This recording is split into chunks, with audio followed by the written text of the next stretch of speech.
Okay, we are diving headfirst into a very exciting project this week, the helm station. Now on paper, a helm station is straightforward. In reality, however, it's a brain bender.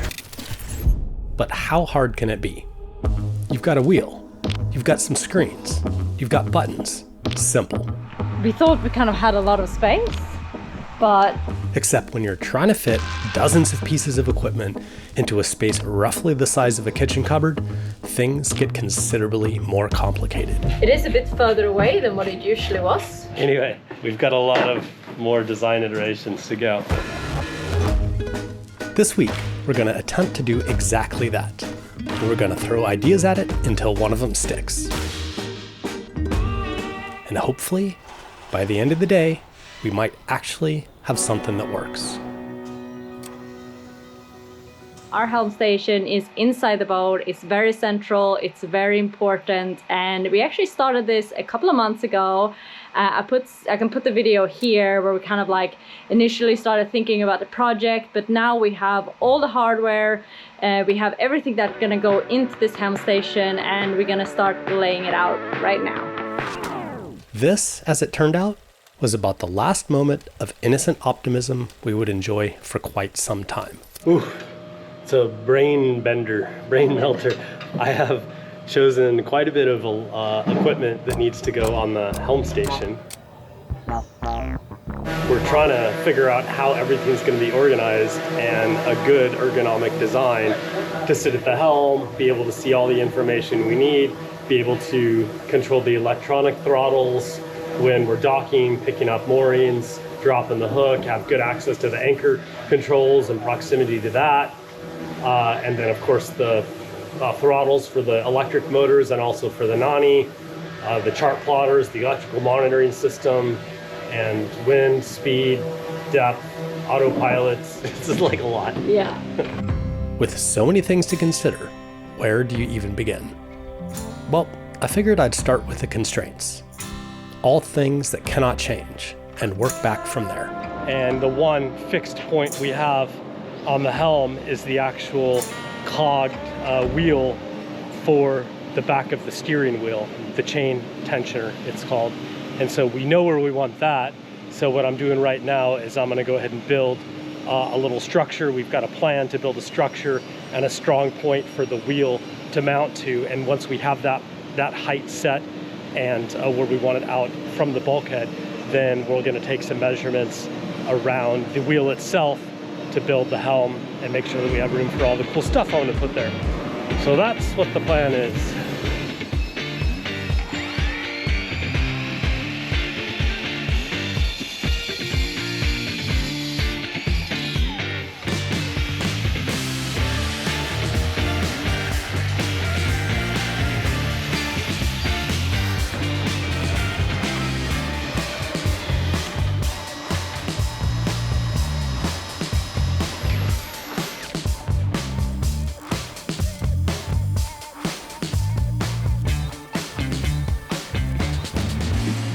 This is gonna sit center to the window, and Kaz said 700 up off the floor, right? 700, 670 to 700.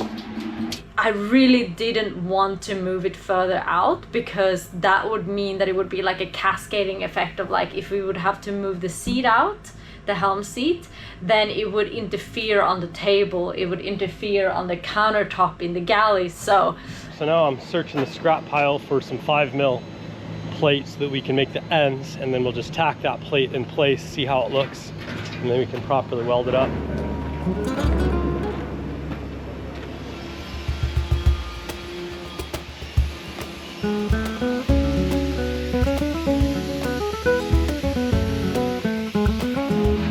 Yes, good.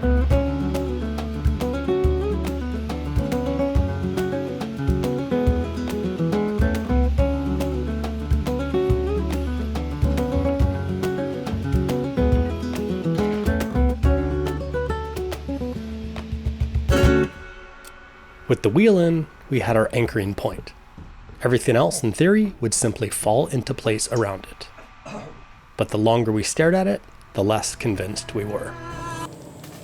So I've actually been thinking about this quite a bit lately, how we assume that if you're struggling, you're doing something wrong. And I think sometimes the kind of like confusion is just part of the process. And I actually love this quote from Thomas Edison about the light bulb. So before he got it right, he'd done thousands of attempts that didn't work. And when somebody came and asked him about all of those failures, he said, I have not failed, I've just found 1,000 ways that wouldn't work. And I love that every single one of those dead ends was part of getting there in the end. And I actually brought this up with Sierra the other day with everything she's got going on in school right now. It kept coming up, like this idea of that it's okay to get things wrong as long as you keep trying. And I've actually been thinking about this quite a lot lately, so much that I also started talking about it with my therapist. We've been unpacking this tendency of reading like the hard and the messy parts as like you're doing something wrong. And she's also helped me see how much of that is actually just like my personal perfectionism, and that kind of little like all or nothing voice saying that if it's not going like smoothly, it's going badly. And the thing that has helped me the most is just like saying it out loud to someone. Just getting it out of your head and into a conversation just like changes how it feels. And another thing that she actually suggested is asking myself what I would tell a friend in the same spot. And because we're usually just like a lot more kind to others than we are to ourselves. Which brings me to BetterHelp, that is the paid partner of this week's video. And as you guys know, they've been supporting this channel for, it's been a lot of years now. And the reason I keep saying yes is because I genuinely believe in what they do. BetterHelp makes starting therapy easier. You just take a short quiz, you get matched with a credentialed therapist quickly, and you can connect by phone, video, text, and if it's not the right fit, you can switch anytime at no extra cost. So click the link in the description below or head on over to betterhelp.com/Delos for 10% off your first month of therapy. Okay, now I'm gonna walk back over there. We thought we kind of had a lot of space, but we don't really have a lot of space. I guess it is quite a big nav station. We were trying to fit quite a few things on there. I made mock-ups of the cardboard cutouts to the size of each of the displays and the information, and we've created kind of a mock-up out of plywood, and we've been moving cardboard pieces around. What do you think, Kaz? I kind of had this, like I did a bunch of sketches early on, right? And I've looked at different nav stations and I gathered a lot of information. I kind of had this idea in my head, like this is how I want it to look like. But then as always, all of the limitations come in. It is a bit further away than what it usually was, because this arm is gonna be in the way. Can you see these at all, or are they a little bit blocked when you're sitting? They are definitely blocked. Yeah. You know, the thickness of this monitor is like 85 mil thick. Do you want to show us what we've come up with so far? Or maybe should we show your inspiration photos? I can just flick those through right here. Boom, boom, boom, boom, boom, boom, boom, boom, boom, boom. You guys have an idea now. So basically what I like those hand movements, by the way. I think we limited these a little bit. We originally had 5 of these, now we have 3. I'm so sad. I lost 2 of my Tritons so far. This is tight. The B&G Zeus 12-inch SR. Autopilot control, Triton display, Triton display, Triton display, the same B&G ones that we had on dogs. Yeah. We have the windlass controls, and then we have the Raspberry Pi. This is a big 12-inch HDMI input display touchscreen for the electric motors, and for also running OpenCPN. We gotta find a place for this. What's our thoughts on this guy? And it has to go all the way like that, so like if we put it here, you have to have your hand there. We're thinking about doing like a little kick out around the helm, right? So something like This is actually one of our toilet bases, but that would give us a flat surface to mount that throttle. something like that. I was thinking to have like a 6, like for it to go like this and then have a 6 centimeter kind of like horizontal surface there. But I don't think that's gonna work. I think because one of these are like really thick, so we're gonna have to have it flat here and then around the wheel kind of make a kick out. So that's what Dan is making up right now. He's just bending a piece of aluminum. There she was, our dashboard, in aluminum form for the first time. It's still rough, flat, and a long way from anything you'd want to navigate an ocean with. But it's a starting point. Of course, the flatness is the biggest problem right now. Some of the equipment doesn't sit on top of a surface, and so making this 3D is what Dan would tackle next. We're on iteration V3.28 here. I think it's coming together. We've tried to think about the different scenarios about how we would drive the boat when we're putting up the hook, when we're sailing, when we're motoring, access to the throttles, not putting the chart plotters behind the wheels. And we've moved a few things down to the vertical surface that didn't need to be on this dash, that we wouldn't look at very often, and then tried to group things together that we would pay attention to. For example, I want to be able to quickly look at the Nani control panel and the throttle, so that when I move the throttle, we can see the RPM without having to like look around. And I also wanted the throttles in the very center of the boat, because when we're coming in, we'll be using these throttles for maneuvering. So I kind of wanted to be in the center of the boat rather than like over here, even though it's a small distance. I don't know, I still think it matters. But I think this is the closest we've ever been. There's so many decisions and things to consider in this design of this helm station. It's actually pretty insane. We really liked the piece that Dan bent up in aluminum, so we're gonna continue with that kind of like concept. I really like how it goes, kind of like changes depth by the wheel, because I feel like it's giving it some depth. So you cut the top off, huh? Cut the top off. Knock the top off it, Kaz.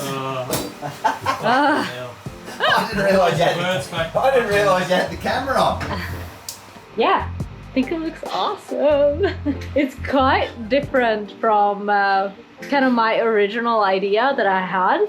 I had to scrap my idea about that little kind of lip that went out. It didn't really add any functionality or any like positive things except looking really good. But you come to a point in the build where you have to make kind of like smart decisions also when it comes to time, and I guess time is money. So it is important to kind of like keep things rolling, and I think it's still gonna look amazing, and I guess that's just the design process is happening. I think it looks great. It looks awesome. So what's gonna happen today is Dan took away everything here.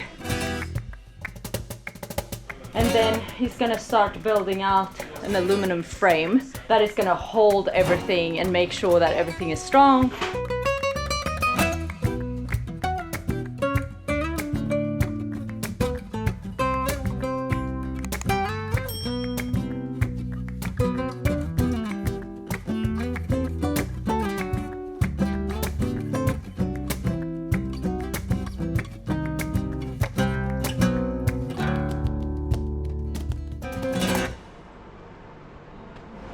Just got all the equipment out, so we can start laying everything out on the front of the nav station.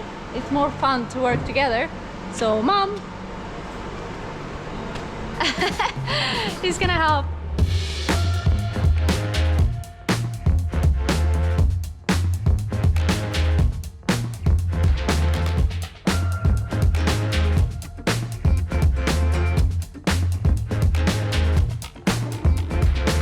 Okay, so we got pretty far. The only areas that we thought was like the port side, I felt we were struggling a little bit because there's quite a few different things and things stick up. So Brian is just making us up a template, and then we can see how it feels when we're standing next to the helm, like if you can see it or if some of these throttles are gonna be like interfering. And I feel like we realized a few things already. Having it laying down we kind of felt like the combi throws would go up here, but it felt really weird. A little off balance. Yeah, very off balance. Yeah, and I'm also concerned about this one. I'm worried that when you get off the chair, you won't be able to go to port because this arm is going to be in the way. What do you think of my crafty woodworking skills there, I reckon Dan? the aged timber is a fine added touch. Pay extra for that. I don't know. I don't think it's too bad. I think it's fine. I mean, it's just real. This one's really not in the way for me. I'm probably going to even up a little higher. I approve. And that was it. Decision made, mock-up retired, and the layout locked in. So Dan got back to work, and this time it was for keeps.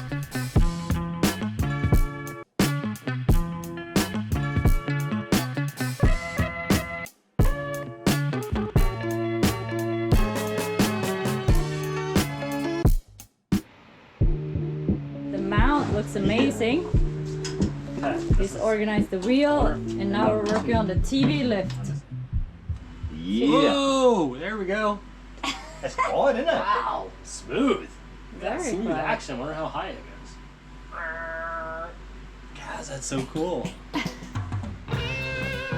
And just like that, after what felt like a lifetime of staring, arranging, and rearranging, we finally had a layout that we were happy with. It might not be perfect, but a boat's really a combination of compromises between form and function. All that was left was for Dan to pull the whole thing off once more so he could get to work cutting holes in it. So Dan has made huge progress on the front face of the nav station. He worked his incredible magic. It's hard to get it to all line up perfectly.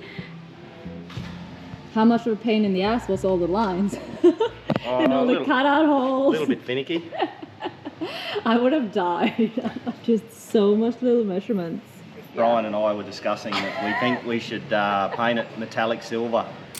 Paint it metallic silver. Yeah. Up close it'll have a fleck in it. A what? A fleck? A fleck. Yeah. What is that? Like a... Like a metallic fleck. Okay. Bit of bling. Little bit of bling. What do you reckon, Kaz?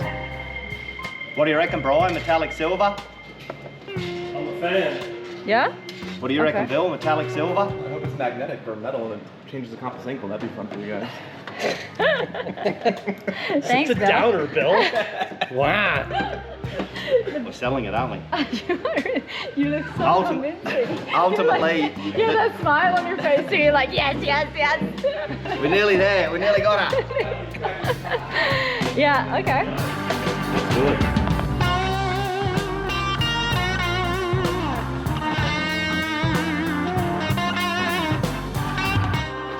Look at this. Feels pretty good. I'm really stoked about how the nav station is looking.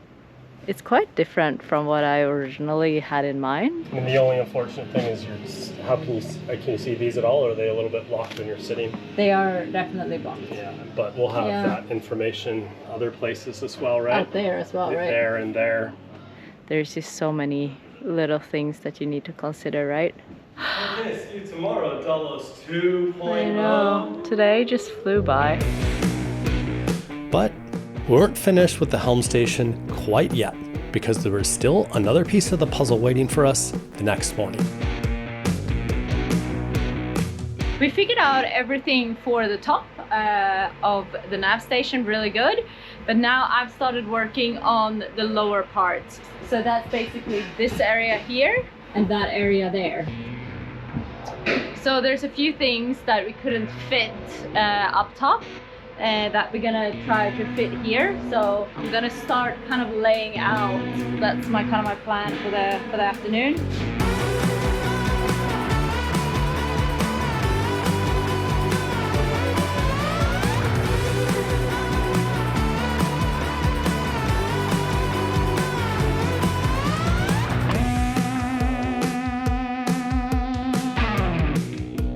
Pretty much feel like I got as far as I could on these, and I think it's a lot to go in there, but I think it's lining up pretty good. So I called Steve and he sent me this quick little model with some quick measurements. This is the box, and then there's going to be hinges on the inside, so the box section, and then he kind of puts his wood around it, and then we have these little hinges, and he said we might actually have to have 2 hinges on the top. So this is about the size of the hinge.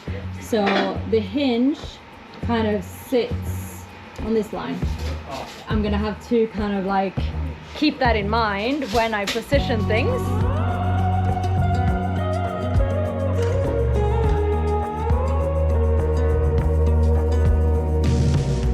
I think I got it all.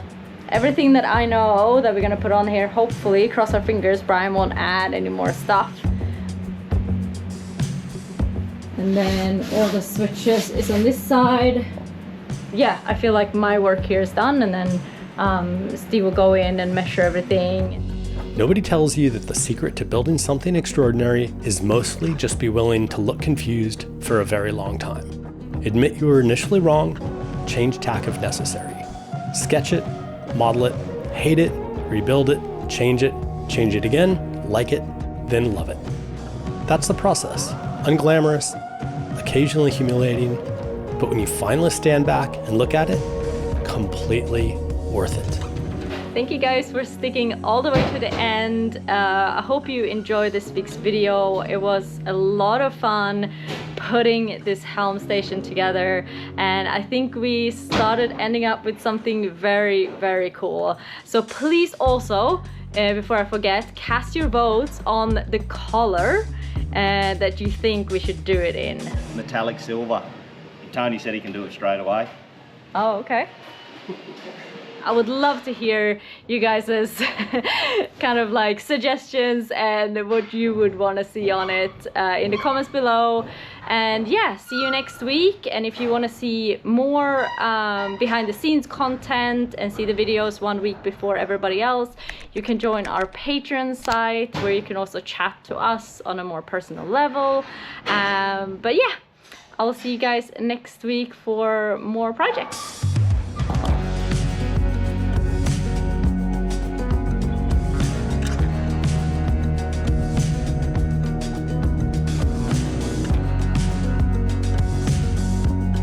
This is the Nani It's a model. chunky little thing. It is not a Look at little this thing.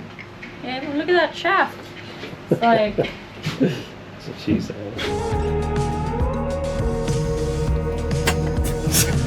Woohoo!